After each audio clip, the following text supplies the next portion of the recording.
Hello dear students, स्वागत है आपका हिंदी महागुरु इस यूट्यूब चैनल पर। अगर आप इस यूट्यूब चैनल पर नए हैं तो चैनल को सब्सक्राइब कीजिए और अपने फ्रेंड तक शेयर कीजिए ताकि मेरे वीडियो आपकी एग्जाम की परफेक्ट तैयारी कर सके। तो बिना देरी के स्टार्ट करते हैं आज का ये वीडियो। और आज के इस वीडियो में हम देखेंगे कर्नाटका पीयूसी फर्स्ट ईयर की मध्यकालीन कविताओं में चौथी कविता है जिसका नाम है शरण वचनामृत। तो संतों के या फिर भक्तों के जो वचन हैं, ये वचन यहाँ पर दिए गए हैं।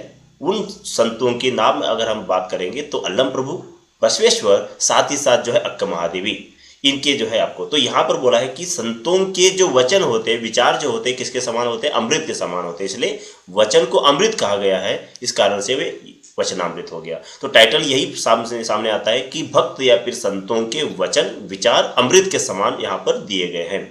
तो इन विचारों के, इन जो है तीन महान संतों के विचारों को जानने के पहले हम इनका संक्षिप्त में जीवन परिचय जानने का प्रयास करेंगे।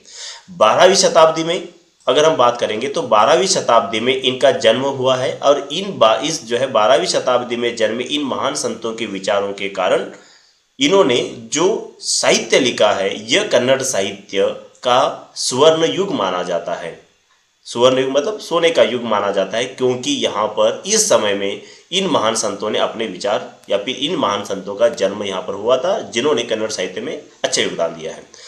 दूसरी बात, महात्मा बसवेश्वर विश्व मानव धर्म के प्रचार प्रसार के लिए आध्यात्मिक और दार्शनिक योगी अल्लम प्रभु जी की अध्यक्षता में अनुभव मंडप की स्थापना की। बसवेश्वर जी ने अनुभव मंडप की स्थापना की, याद रखना है आपको। इस अनुभव मंडप की अध्यक्षता किसने की? अल्लम प्रभु। कौन? अल्लम प्रभु, आपको ध्यान में रखना है। सभी मुमुक्षु संतों को इस अनुभव मंडप ने आकर्षित किया। अल्लम प्रभु 12वीं शती के शिव शरणों में सर्वश्रेष्ठ माने जाते हैं। 12वीं शताब्दी में 12th सेंचुरी में जितने भी संत होकर गए, शिव जी के भक्त होकर गए, उन सभी शिव जी के भक्तों में सबसे सर्वश्रेष्ठ अगर कोई है तो वह है अल्लम प्रभु। आप अनुभव मंडप के प्रथम अध्यक्ष रहे। अनुभव मंडप के प्रथम अध्यक्ष कौन थे, ये वाली बात आती है तो आपको लिखना है अल्लम प्रभु। हरियर का प्रभु देव रगड़े और चामरस का प्रभु लिंग लेले तथा अन्य शिव शरणों के वचनों में आपका जीवन परिचय मिलता है। देखना यहाँ पर, हरियर का प्रभु देव रगड़े और चामरस का प्रभु लिंग लेले, इन जो है रचनाओं में शिव क्या किया जाता है, यहाँ पर इनका जो है अल्लम प्रभु जी का जीवन परिचय आपको देखने को मिलता है। वैराग्य मूर्ति अनुभवी अल्लम प्रभु कर्म, भक्ति और ज्ञान के प्रतिपादक थे। वैराग्य मूर्ति है ना, अनुभवी अल्लम प्रभु, कर्म को इन्होंने महत्व दिया, भक्ति को इन्होंने महत्व दिया, साथ ही साथ ज्ञान को इन्होंने महत्व दिया है। तो अल्लम प्रभु जी ने किन बातों के प्रतिपादक थे, किन बातों का महत्व इन्होंने जो बताने का काम किया, तो कर्म करना, काम करना, भक्ति करना और ज्ञान जो है प्राप्त करना। महात्मा बसवेश्वर जी का जन्म कर्नाटक के बिजापुर जिले के इंग्लेश्वर बागेवाड़ी अग्रहार में शैवोपासक ब्राह्मण दंपति मादरस और मादलांबिका के यहाँ हुआ था, याद रखना। महात्मा बसवेश्वर जी का जन्म अगर यहाँ पर पूछते हैं कहाँ पर हुआ, तो कर्नाटक के बिजापुर जिले में इंग्लेश्वर बागेवाड़ी में इनका जन्म हुआ है। शैवोपासक, शिव जी के जो उपासक थे, कौन? इनके माता पिता। दंपति मतलब पति पत्नी, और ब्राह्मण दंपति मतलब ब्राह्मण पति पत्नी, कौन? मादरस और मादलांबिका। तो बसवेश्वर जी के माता पिता ब्राह्मण परिवार से थे। पिताजी का नाम था मादरस और माताजी का नाम था मादलांबिका, याद रखना है आपको। इनका जीवन काल 1105 में इनका जन्म हुआ और 1167 में इनकी मृत्यु होती है। कायस ही कैलाश है, मतलब कर्म ही क्या है? कैलाश है। ये वाली बात उन्होंने बताई है। वर्क इज वर्कशिप, काम ही पूजा है, ये वाली बात इन्होंने यहाँ पर समझाने का प्रयास किया है। के द्वारा सामाजिक क्रांति लाकर शारीरिक परिश्रम से जीवन यापन करने की पद्धति को महत्व दिया है। समाज में वो क्रांति लाना चाहते थे। समाज में क्रांति लाना मतलब समाज में वो बदलाव करना चाहते थे। क्रांति मतलब चेंजेस लाना, बदलाव लाना। और समाज में बदलाव लाने के लिए उन्होंने लोगों को बताया कि शारीरिक श्रम करने से, मतलब जो हार्डवर्क करने से आपका जीवन जो है सफल या फिर अच्छी तरह से आप बिता सकते हो। इसलिए हार्डवर्क के ऊपर ज़्यादा ध्यान दे दो। ये विचार विश्व ज्योति बसवेश्वर जी के सामाजिक सुधार के मूल मंत्र माने जाते हैं कि वर्क इज वर्कशिप। अक्का महादेवी जी अनुभव मंडप की महिला शिवशरणियों में सर्वश्रेष्ठ शिवशरणी मानी जाती है। अनुभव मंडप में जितनी भी महिलाएं भक्त थी, उन सभी महिला भक्तों में शिव जी की सबसे बड़ी जो है या फिर सर्वश्रेष्ठ अगर कोई भक्त थी, महिला भक्त, तो यहाँ पर अक्का महादेव जी का नाम लिया जाता है। इनका जन्म शिमोगा जिले के उड़तड़ी ग्राम में शिव भक्त दंपति निर्मल शेट्टी और माता सुमति के पुत्री के रूप में इनका जन्म हुआ है। याद रखना है, अक्का महादेवी जी के पिताजी का नाम निर्मल शेट्टी था और उनकी माता जी का नाम सुमति। ये आपको ध्यान में रखना है। ये भी शिव जी के भक्त थे, इसलिए ये पूरे क्या है, शिव शरणी है, मतलब शिव जी के भक्त हैं। आपने उड़तड़ी विरक्त मठ के पटाध्यक्ष जी से शिव दीक्षा प्राप्त करके श्री शैशल के चन्न मल्लिकार्जुन देव के कीर्तन ध्यान में सदा मग्न रहती थी।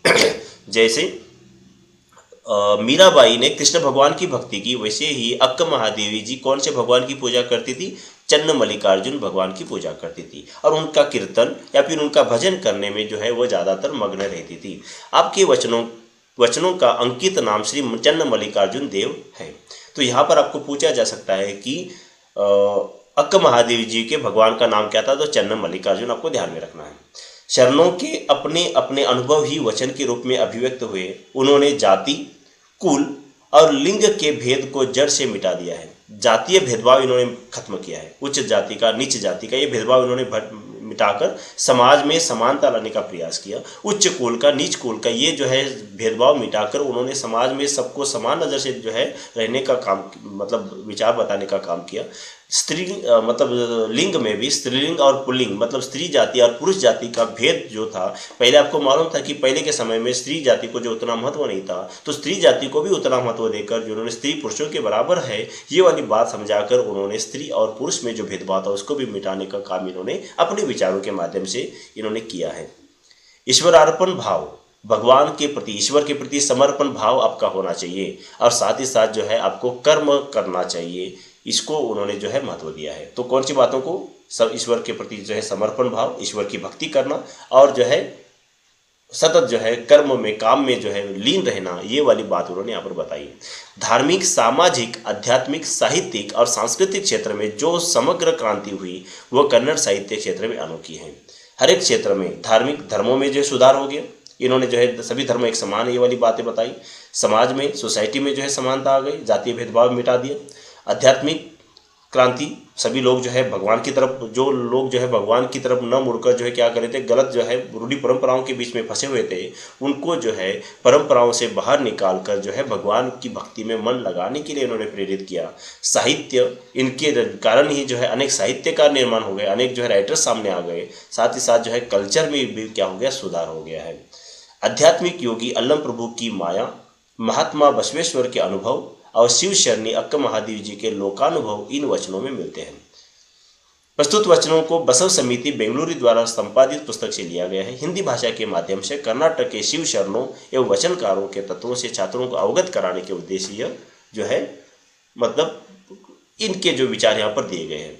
तो शिव शरण मतलब शिव जी के जो भक्त थे या फिर उनके जो वचन थे, ये वचन या फिर उनके विचारों को जो है पूरे छात्रों को इनका परिचय हो और ये सभी छात्र इनके विचारों को समझे, इसलिए इन्होंने जो है इस टेक्स्ट बुक में ये इनके विचार देने का प्रयास किया है। स्टूडेंट, यहाँ पर हम क्या करेंगे, यहाँ पर हम पहला और दूसरा जो मतलब यहाँ पर जो विचार है, इन विचारों के ऊपर हम क्या करेंगे, चर्चा करेंगे। और तीसरा साथ ही साथ जो क्वेश्चन आंसर है, ये क्वेश्चन आंसर हम क्या करेंगे कल जो है या फिर दूसरे वाले जो है तो हम वीडियो में क्या करेंगे, इसके ऊपर जो है डिस्कशन करेंगे, ताकि जो है वीडियो लंबा ना हो जाए। क्योंकि वीडियो अगर लंबा हो जाता है तो आपको जो है क्या हो जाएगा, एक प्रकार से पढ़ने में जो है बोरिंग लग सकता है। यहाँ पर आप ध्यान रखना, यहाँ पर जो है वो सारे बात के ऊपर जो है गौर किया जाएगा जहाँ पर सवाल पूछे जा सकते हैं। कहते हैं कनक माया है, कनक माया नहीं। कहते हैं कामिनी माया है, कामिनी माया नहीं। कहते हैं माटी माया है, माटी माया नहीं। मन के आगे जो चाह है वही माया है गुहेश्वर।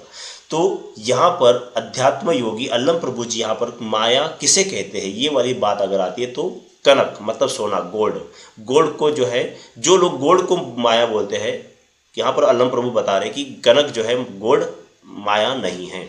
माया मतलब क्या, भ्रम। माया मतलब क्या, भ्रम, आंखों का धोखा।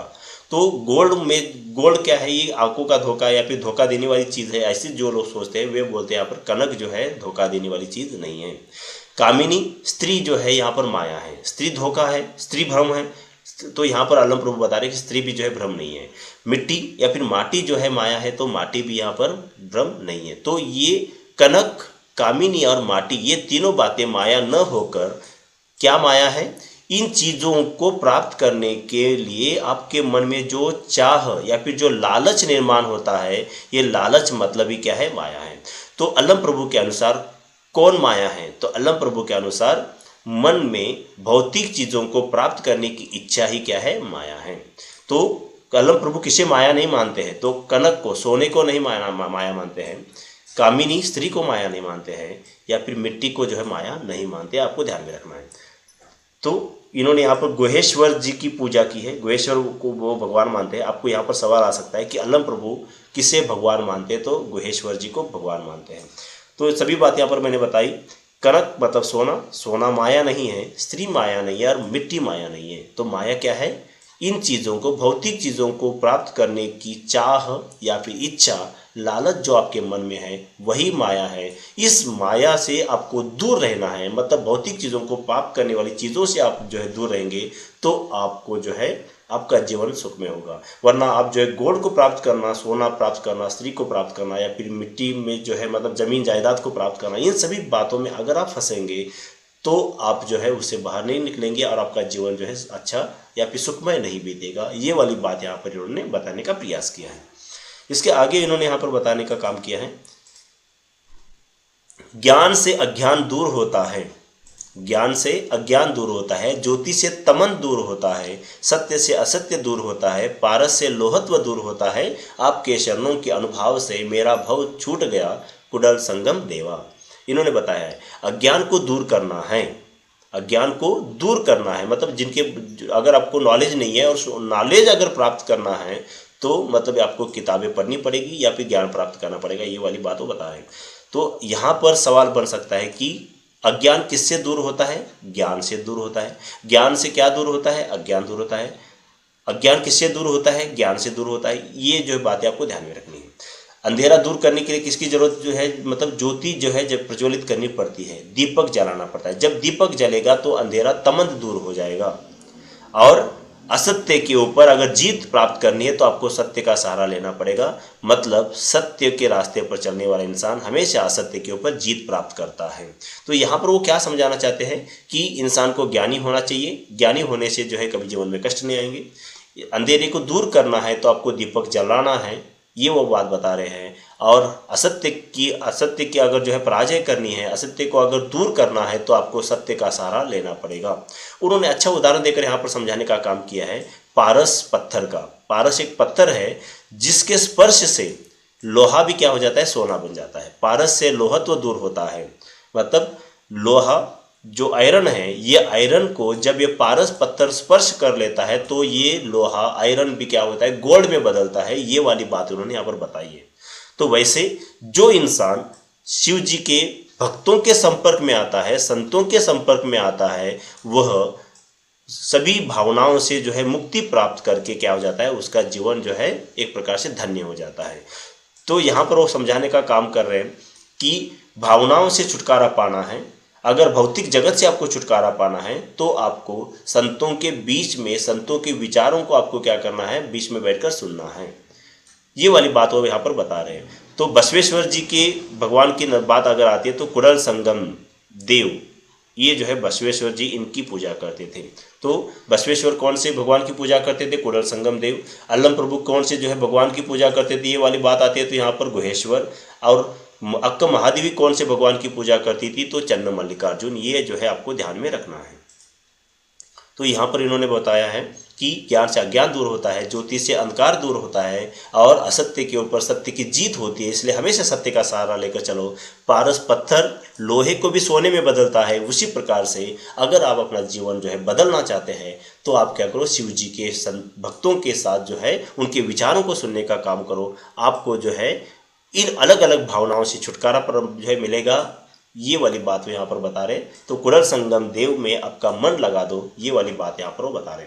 तो स्टूडेंट सभी बातें जो अच्छी तरह से मैंने यहाँ पर समझा दी है। इसके नोट्स सरल भाषा में लिखे हुए और एक्यूरेट लिखे हुए नोट्स अगर आपको पढ़ने हैं तो इसी वीडियो के जो है नीचे डिस्क्रिप्शन में मैंने जो लिंक दी है उस पर जाकर आप क्लिक करेंगे तो डायरेक्ट जो है आप www.hindimahaguru.in इस वेबसाइट पर पहुँचेंगे और वहाँ पर आपको सरल सिंपल भाषा में आपके एग्जाम में पूरे स्कोर देने लायक जो है नोट्स आपको देखने को मिलेंगे। तो यहाँ पर इस वीडियो को हम खत्म करेंगे और इसके बाद अक्का महादेवी जी के विचार और इस कविता के ऊपर जो पूछे गए क्वेश्चन आंसर्स हैं इसके ऊपर हम क्या करेंगे? अगले वाली वीडियो में चर्चा करेंगे। तब तक के लिए धन्यवाद।